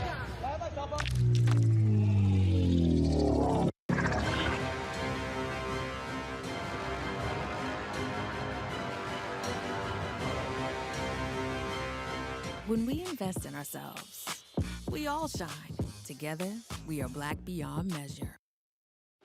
This is Judge Mathis. What's going on, everybody? It's your boy, Mac Wiles, and you are watching Roland Martin Unfiltered.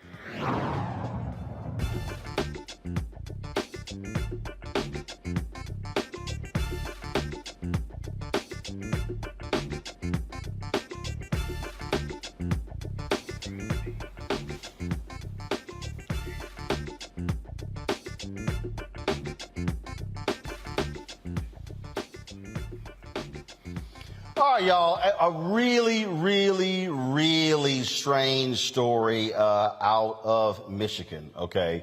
And so a Black retired Detroit woman is suing Fifth Third Bank after bank employees refused to deposit a check with the money she won from her casino winnings. Yeah, 71-year-old Lizzie Pugh was accused of trying to cash a fake check after hitting the jackpot at the Soaring Eagle Casino and Resort in Mount Pleasant, Michigan. Not only did the white bank employees accuse Pugh of peddling a fraudulent check, they then wouldn't give her the check back.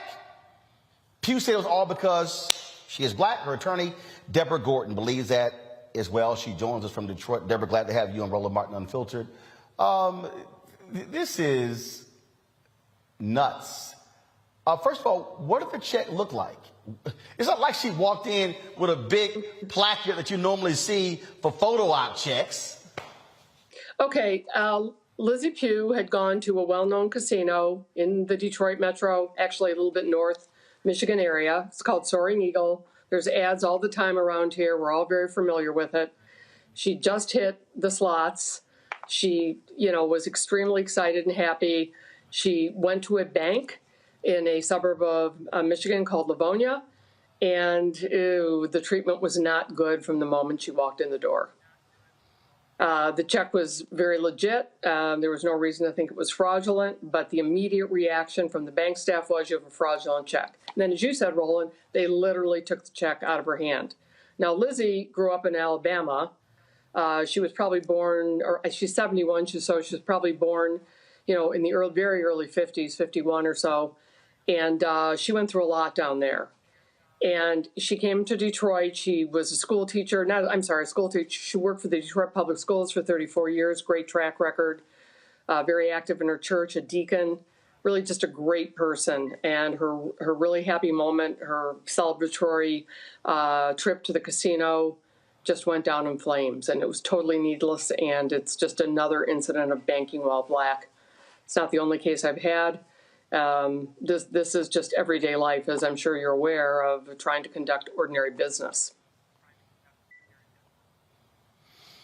So, what I don't understand is, if you accuse somebody of having a fake check, why would you keep the check?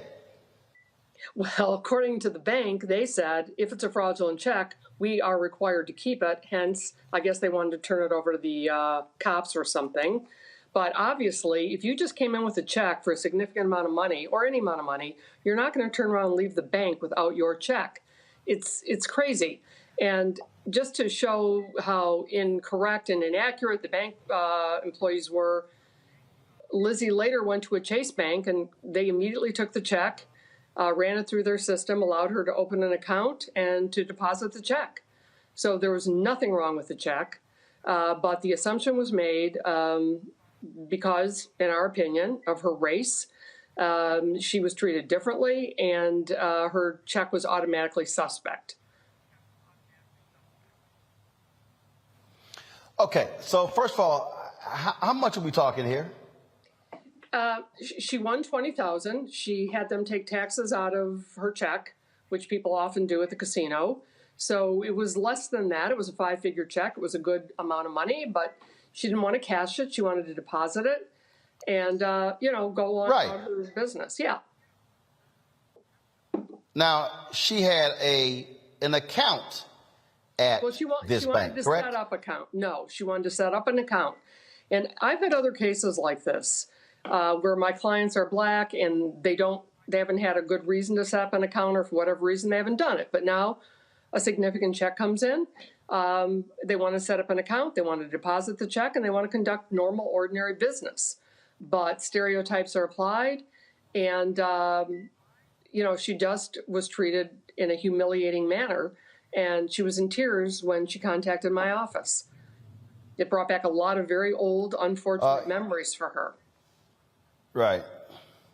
Here's the response from Fifth Third Bank. At Fifth Third, we are committed to fair and responsible banking and prohibit discrimination of any kind. Our employees are trained to help every person with their banking needs, customer or non-customer, while minimizing the risk of any potential fraud. From our review of the claims, we believe our employees' actions have been misinterpreted. That said, we regret Ms. Pugh has come away feeling mistreated after her interactions at our branch, as our employees' actions were consistent with our process and the dual goals of serving our customers while also preventing potential fraud that can victimize both the bank and our customers. So here's what I find to be interesting here with that statement, Deborah. I've opened bank accounts before. I've even had large checks where the bank would put a hold on that check for 7 to 10 days to confirm the authenticity of that check. So I'm trying to understand Fifth Third why that wasn't the case if she was simply trying to open an account. They could have simply said, we'll accept this check, but we're going to place a hold on it to ensure this is authentic. Absolutely. I mean, I think we've all had that experience where the banks want to put a hold on something. Sometimes it's irritating, usually just a couple of days and you move on. They didn't offer that, Roland. They did not offer it. From the moment Lizzie walked into that bank, she was not really acknowledged. She has a handicap sticker on her car. She was walking rather slowly. And she was overlooked, and she finally got somebody's attention.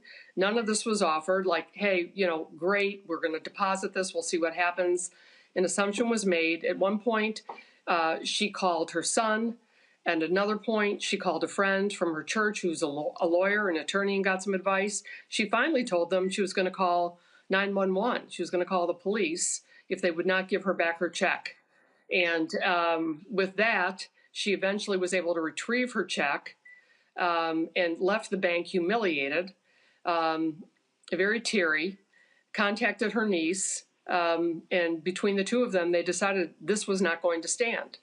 But, I've had other clients with similar experiences. I'm sure you've talked to many people in a similar situation. You go to rent a rental car, and your credit card is questioned or your check is questioned.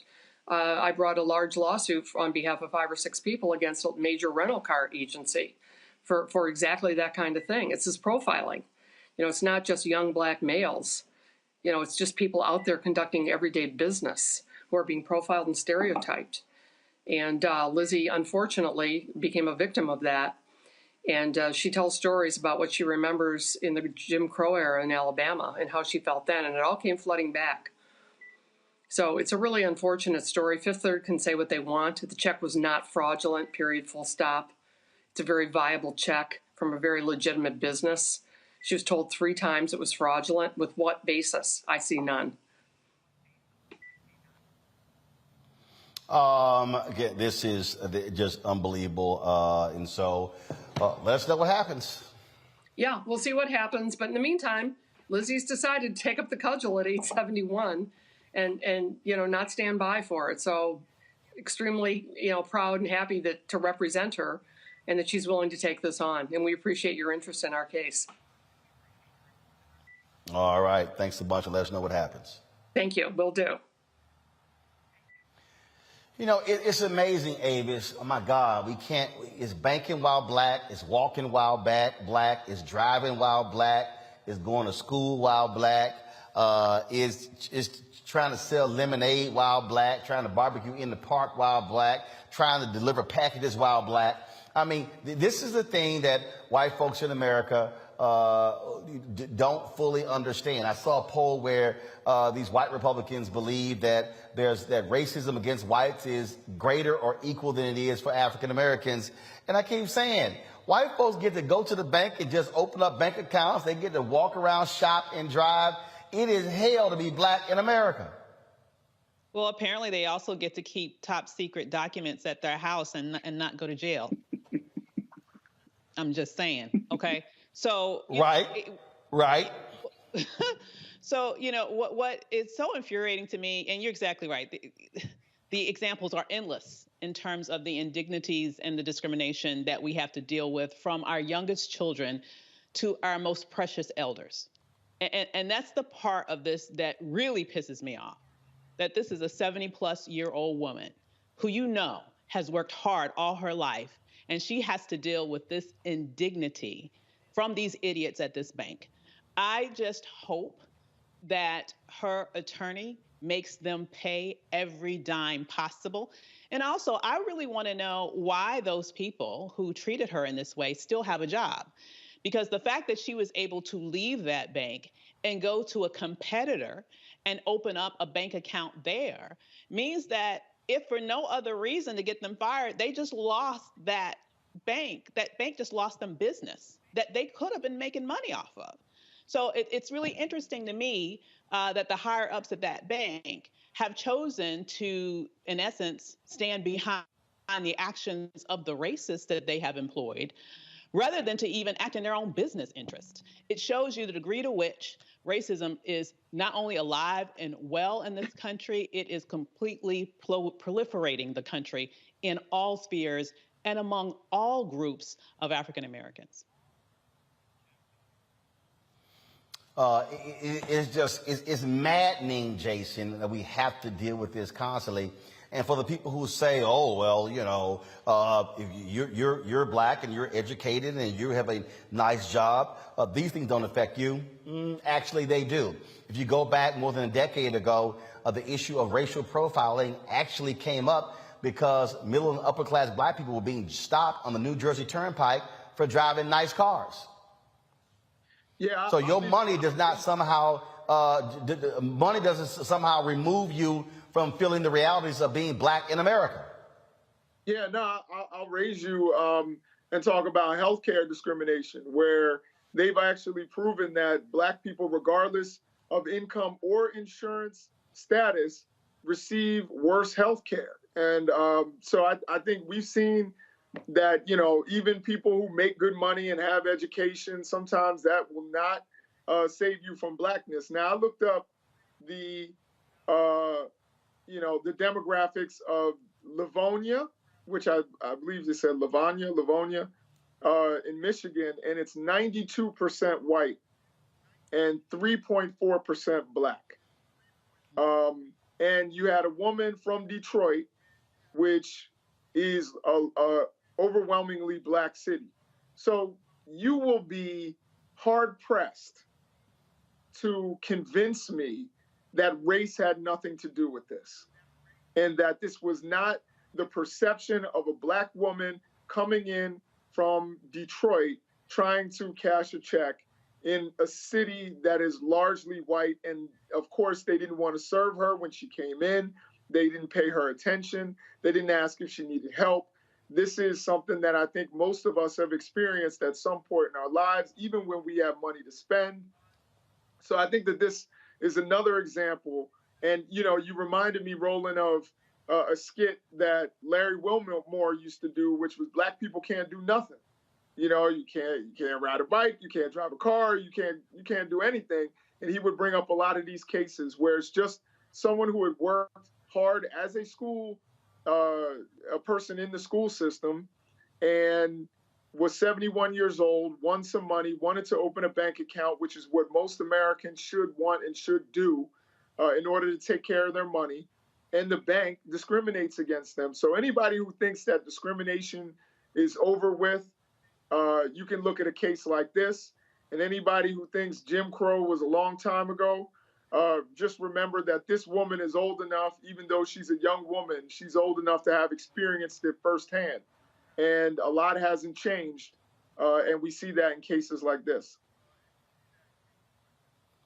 Indeed, Larry? I mean, black folks just can't even win money and celebrate, deposit the money and, do something with it. I mean, blackness is policed every step of the way. Talk about, how black women, in terms of the mortality rate related to pregnancy-related deaths, the infant mortality rate, discrimination as it relates to buying a home or trying to refinance your home. My colleague talked about health disparities, particularly like related to Black folks who've had COVID, who are more likely to go back into the hospital. These are the challenges we have to deal with on a daily basis, Roland. And this is why talking about these issues on your show is so important, because other platforms aren't talking about it. Black folks are still catching hell. And if we don't confront banks and other institutions, that it will be ongoing. My colleague was right.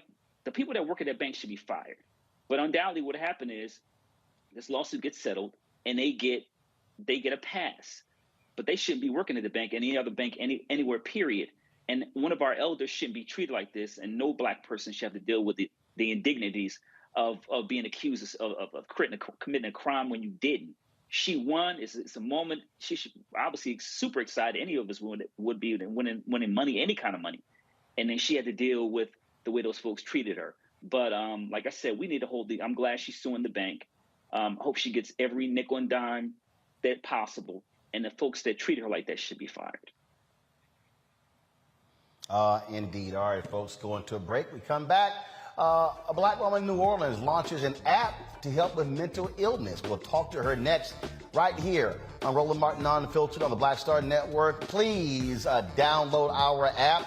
Available on all platforms: Apple phone, Android phone, Apple TV, Android TV, Amazon Fire TV, Xbox One, Samsung Smart TV, Roku.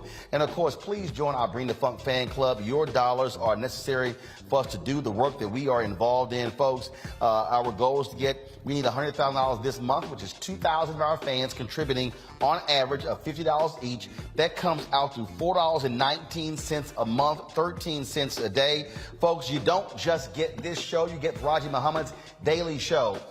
You get weekly shows from Deborah Owens, dealing with finance, balanced living with Jackie Hood Martin, Stephanie Humphrey, dealing with entrepreneur and tech, Greg Carr with history and culture. We've got 2 to 3 other shows in development. You got Roland with Roland. We got our great interview with Sherry Shepard that dropped yesterday. Folks, look, it's a whole lot you're getting for free. This doesn't cost you at all. We appreciate your support. Check and money order, P.O. Box 57196, Washington, D.C. 20037-0196. Cash App is $RM Unfiltered. PayPal is R Martin Unfiltered. Venmo is RM Unfiltered. Zelle, Roland at RolandSMartin.com. Roland at RolandMartinUnfiltered.com. We'll be right back.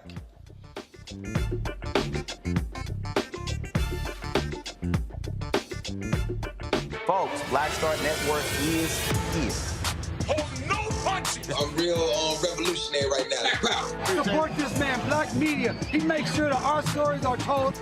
Thank you for being the voice of Black America, Roland. Stay Black. I love y'all. All momentum we have now, we have to keep this going. The video looks phenomenal. See, there's a difference between Black Star Network and Black-owned media and something like CNN. You can't be Black-owned media and be scared. It's time to be smart. Bring your eyeballs home. You dig?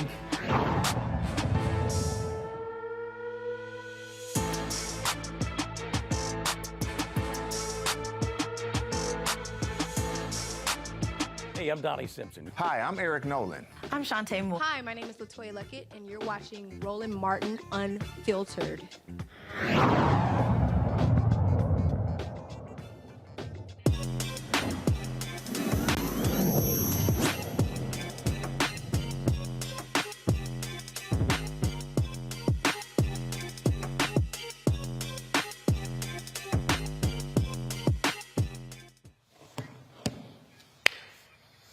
All right, folks, African Americans are understanding of the need for mental health services. A Black woman here in New Orleans decided to use her own personal journey to help. She created an app that assists others in getting the help they need. Jasmine Pierre created the Safe Place app with Black folks and cultural competency in mind. She joins me now from New Orleans. Jasmine, we should have had you here from the set versus like I'm in the city.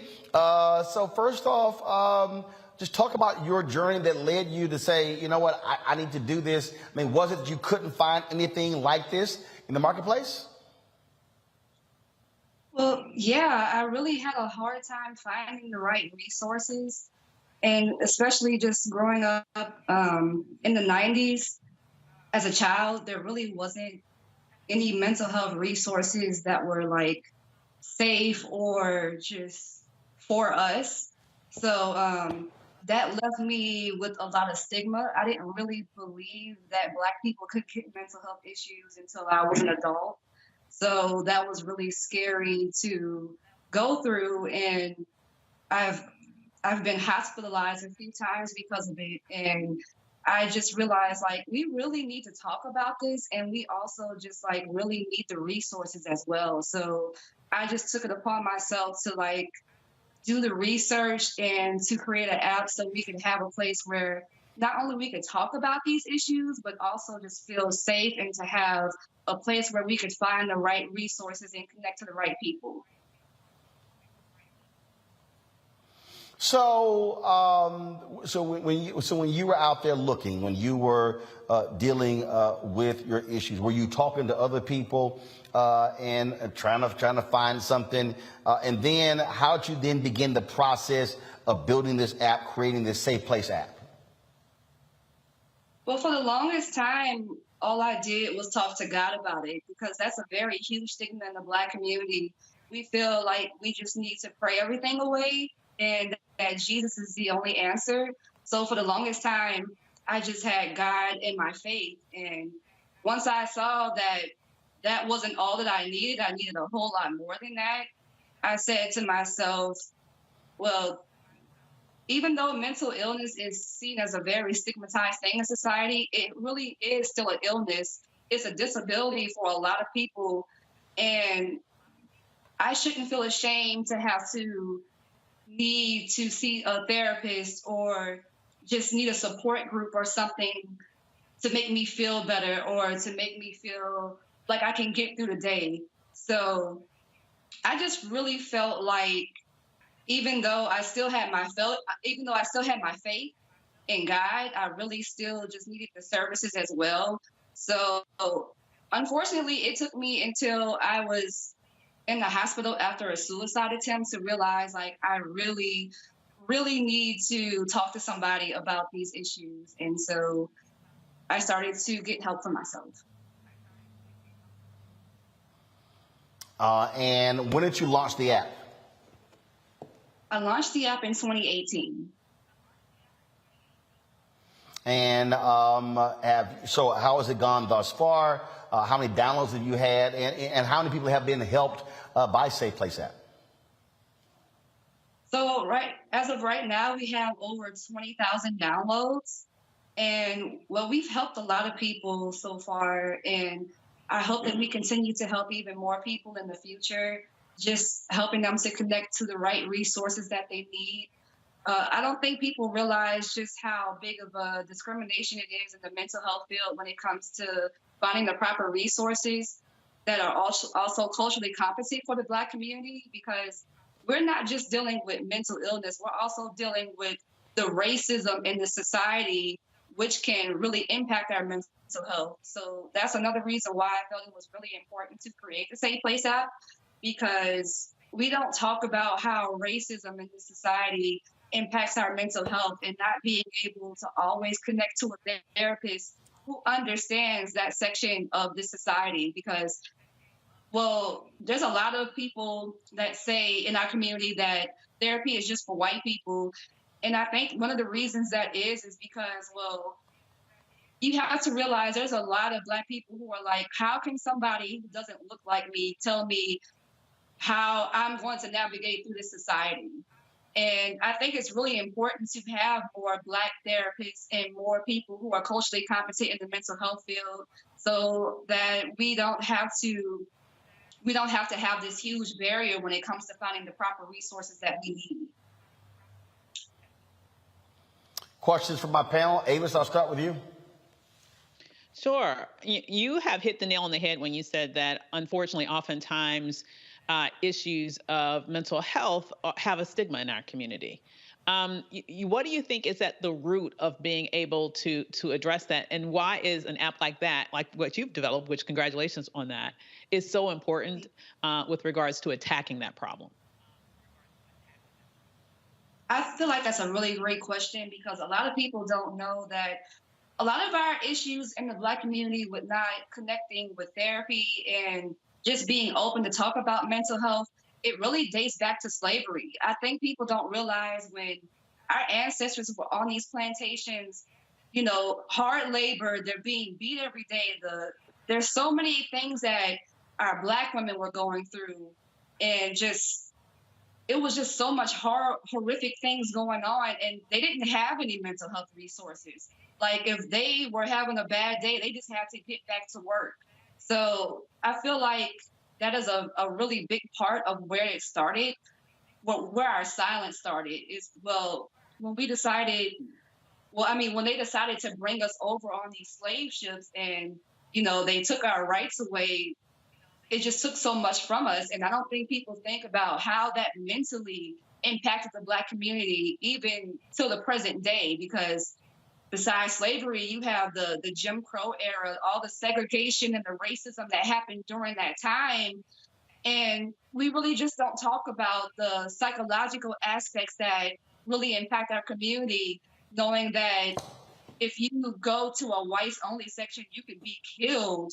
Or if you go to the wrong part of town, you can be lynched. Like, we don't talk about how these things really psychologically impact our community.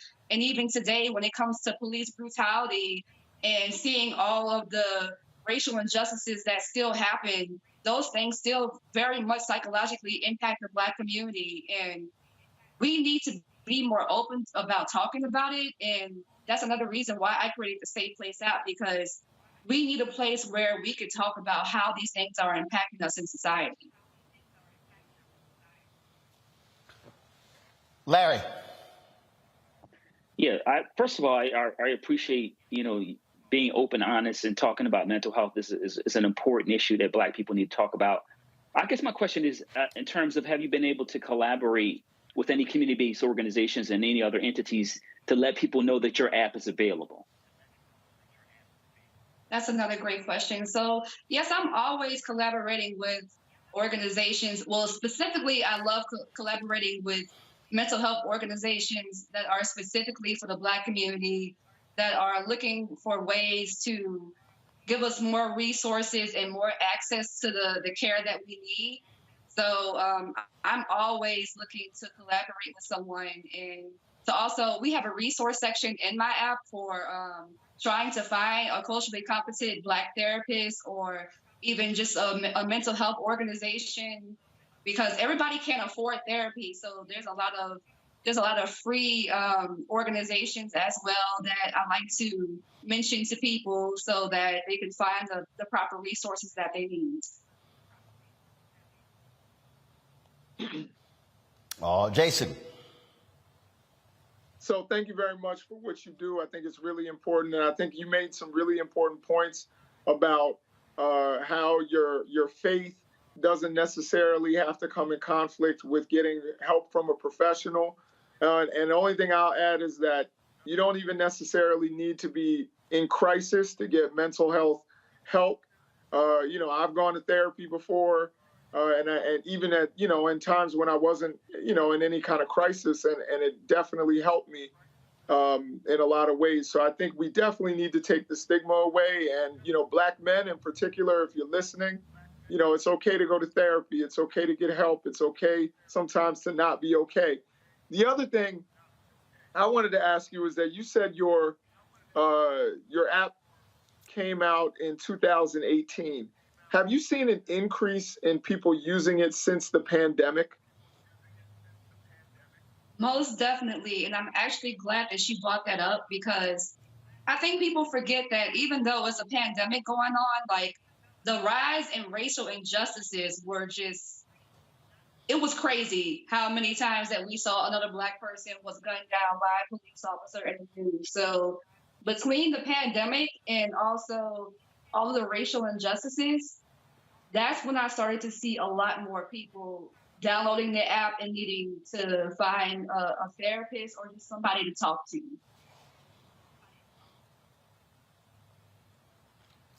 All right. The app is called Safe Place. It is an opportunity for you. If you're looking for culturally competent folks, if you're dealing with the issue of mental illness, you can go there and check it out. Jasmine, Pierre, We appreciate you joining us on our Tech Talk segment. Congratulations. And I hope folks take advantage of it.